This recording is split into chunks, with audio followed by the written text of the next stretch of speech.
Ito, magandang araw. Nandito tayo ngayon sa may Marcos Highway. Yan. Kita nito kabayan, no? Ito po yung LRT Antipolo Station. Yan na. Ang laki nito, tsaka ang taas, no? Yan. So ngayon kabayan, pupuntahan natin yung doon sa may Barangay San Juan ba yun? Sa may Antipolo City. Para mag-update tayo or pasyalan natin yung sa Pinet Road. Or kilala din sa The Little Baguio dito sa may Antipolo. Yun.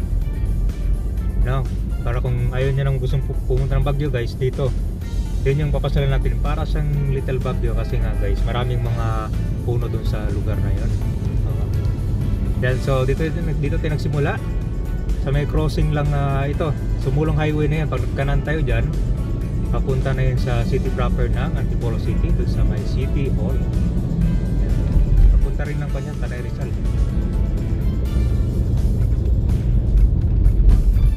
So yung endpoint pala nitong LRT hanggang dito. Yan, kita nyo yun, no? Yan yung dulo nya. Tapos meron daw balita na i-extend to kabayan itong LRT, no? From dito hanggang dun sa may nasa kwan tayo Barangay Mayamot tayo i-extend nila hanggang dun sa may Kogyo, tapos sa Antipolo proper naman. So ano masabi nyo kabayan sa proposed na extension ng LRT, no? Kasi itong LRT Line 2, ito yung kauna-unahang linya ng LRT Line 2 na nag-extend sa may Rizal Province. Yan. Tapos yung pangalawa naman yung sa MRT Line 4, kung magtutuloy na yung construction nun, hanggang sa may Taytay Rizal naman yan, di ba?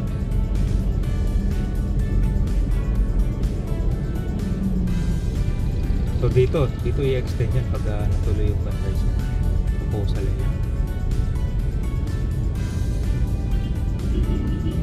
So ito medyo matraffic na ngayon. Ito guys, itong Marcos Highway or tinatawag na Marilake, ito yung papunta sa may nandun sa may Infanta, Quezon Province, ang layo nun. Kagaya yung dumaan dun sa may Antipolo, dun sa may Manila East Road, pwede ka dito dumaan.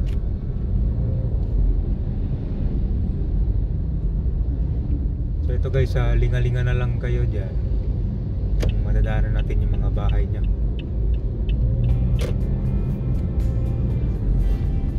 Masikip na pala yung daanan dito, no? Kasi ito pala nagdagdag sila ng bike lane. Although lahat ng Metro Manila meron ng ganyan. Yung iba nga meron pang mga barriers na naglagay sila.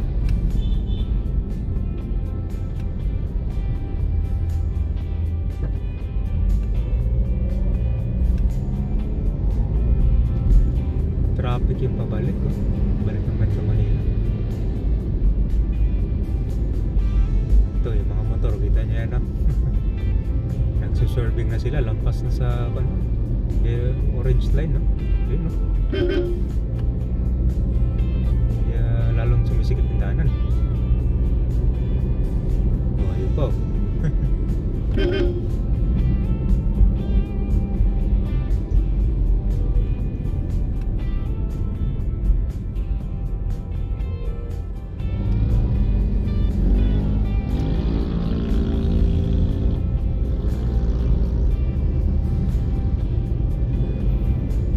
Sakto yung weather ngayon, makulimlim.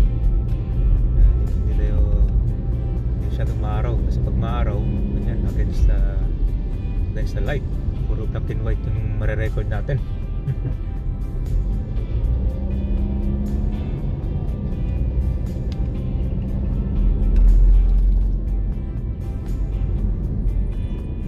Ito meron pa ng malaking tindahan dito, Cherry. Cherry Antipolo. May nakalagay SM, ha.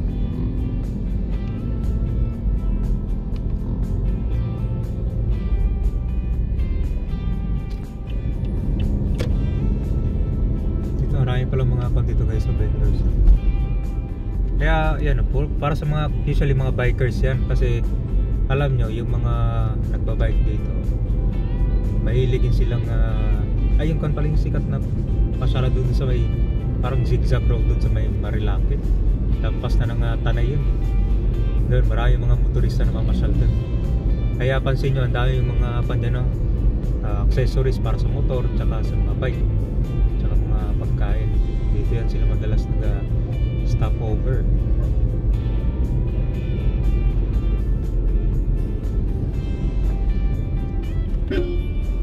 Ito, nagkaroon na palang road widening. Kita nyo yun, no? Pansin nyo yung poste, di ba? Halos nasa pan pa, nasa gitna pa. Pero ililipat din yan para mas lumuwag na. Dati kasi masigip lang to, mga 2 or 3 lanes lang.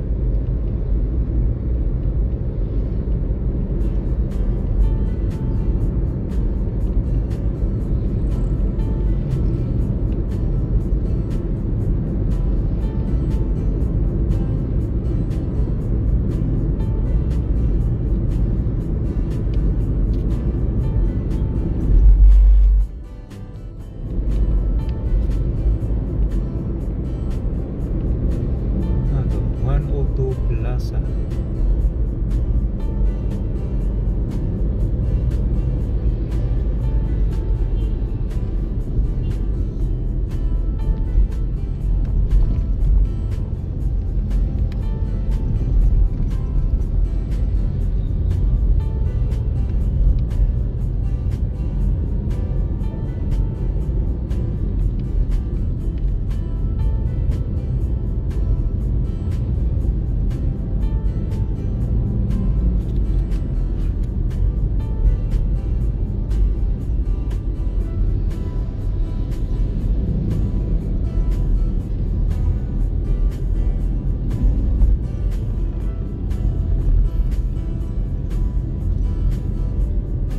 Alam niyo yung maganda dito sa Convoys na pagdating natin dun sa may Quezon Province na, nakikita niyo yung view ng yung Sierra Madre na mountain. Ang laki nun. Yun yung pinakamalaking backbone ng Luzon dito sa Philippines. Ang haba ng mga 1,000 kilometers from Kanyan north to south. Dito ang dami ba?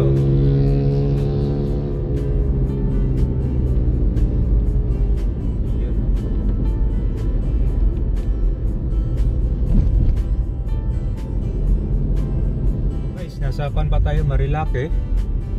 Yan, pakita ko lang tong magandang view ng mga mountains, di ba? Yan, madadaanan nyo to bago papunta dun sa may Sapinit Road. Lawak na pala dito. Kuwanto siya, I think 6 lanes. Ganda ng mga bundok,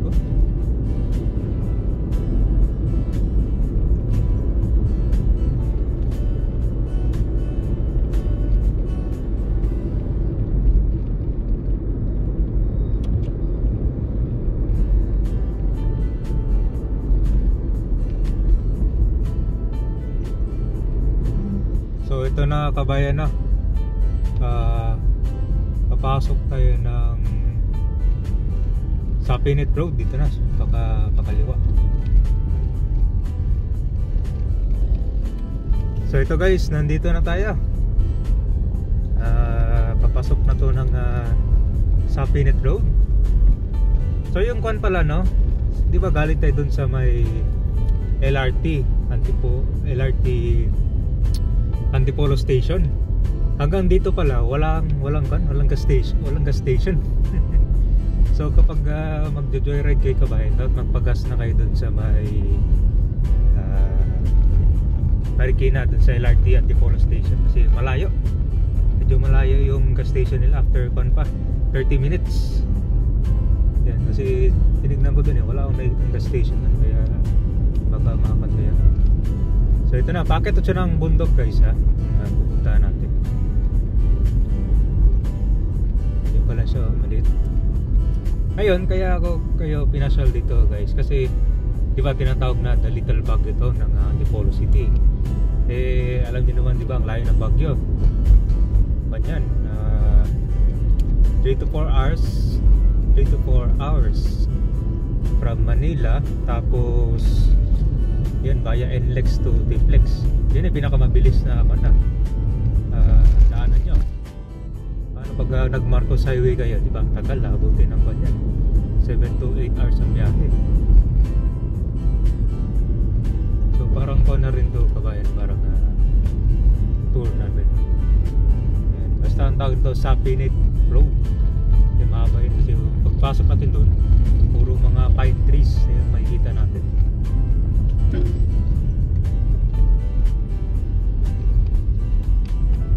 Ito malapit sa may Condo Barangay Calawis. Sa kuha naman yun sa Antipolo City. Yan.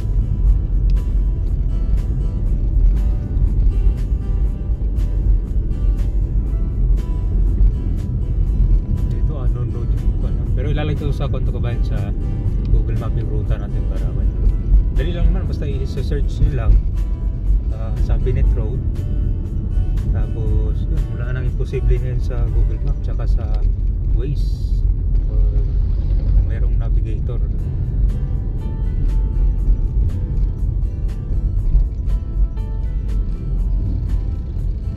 Kapit na tayo. Kita nyo yung view kabayan, no? Parang farm. Baliban. Sa taas din, dami ko, no? Pababa tayo, pababa.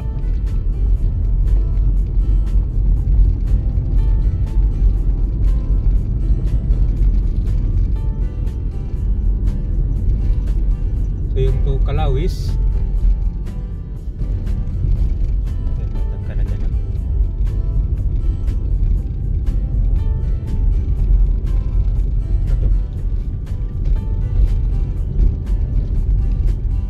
Ito, nasa kuha na tayo, sa Sapinit Road na to. Yan, tapos meron palang kuha dito, ATV. Yung all-terrain bike adventure. Yan, kung gusto nyo mag-ATV dito guys, malapit lang, straight ahead lang to.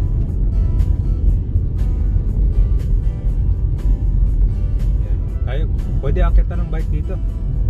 Yan, galing sa Marikina ba yung iba dyan.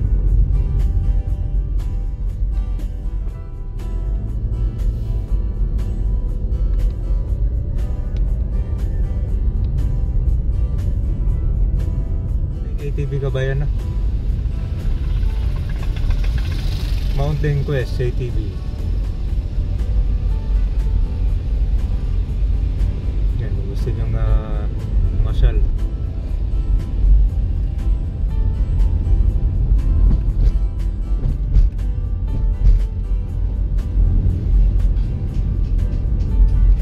So ito na kabayan na, nasa Sapitin Road na tayo.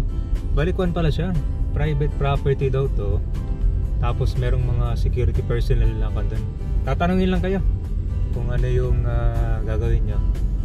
At ano naman, mabait naman sila. Yan, ay, kita nyo yan. Ito yung bakit siya pinapasyalan, kasi ito mga pine trees. Di ba, ang ganda, parang mga Christmas tree. Ito na mismo yun. Tapos dito medyo siya, no? Maaraw ngayon pero yung hangin presko, hindi siya mainit. Kumbaga lang, neutral.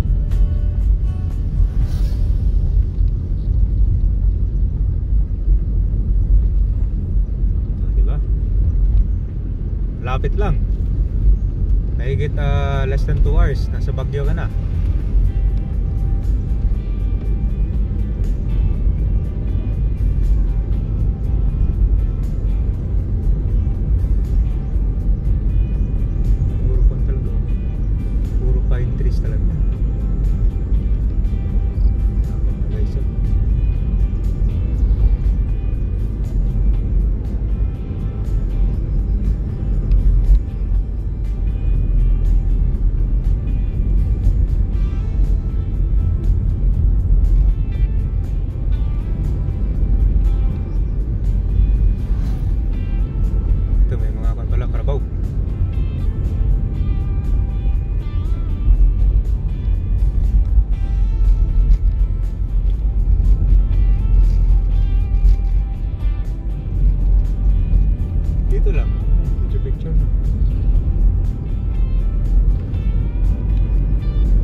no. So yun kabayan no, ewan ko lang kung pwede mag-picnic dito, pero sabi bawal daw magdalang pagkain. Parang talaga picture taking lang. Kung gusto niyo mag-unwind, pinakamaganda nito yung talaga hangin, presko, hindi mainit.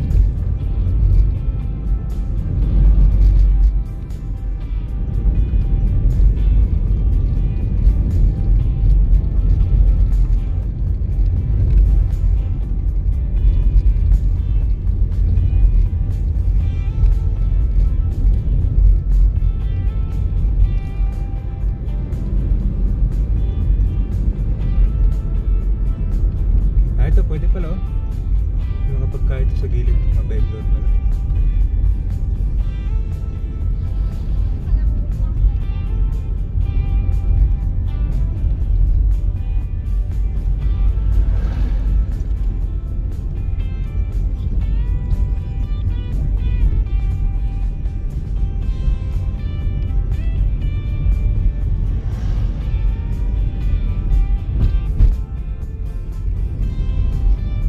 Ito may mga private properties pa ito sa gilid.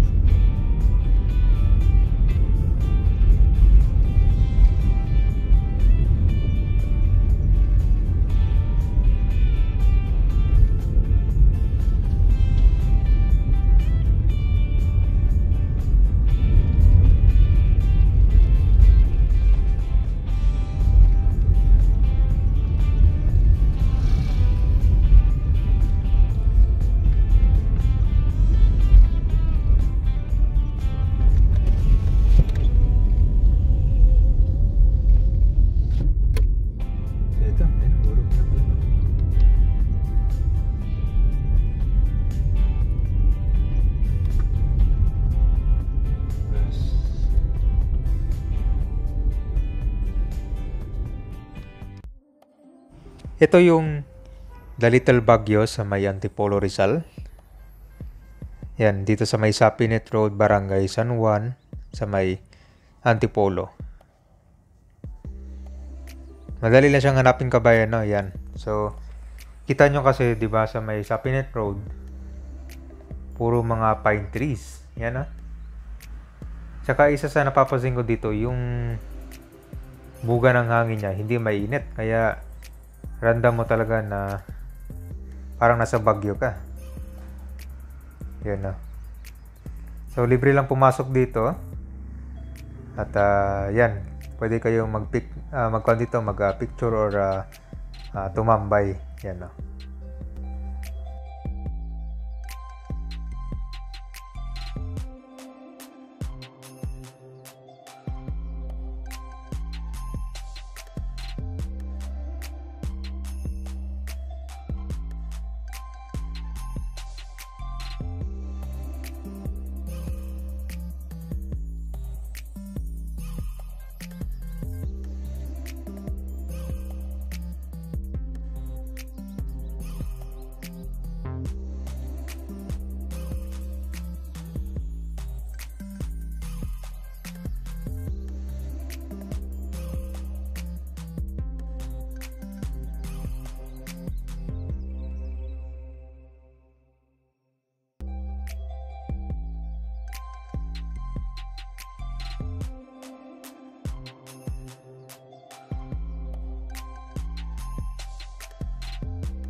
Bali, kung papasyal ka dito kabayan, pwede pala magdala ng pagkain. Basta wag lang kayo magtapon ng basura dyan kasi meron mga security personnel na nagbabantay dito sa Sapinit Road. Yan. Napaka fresh ng air dito at saka malamig yung klima. Yan.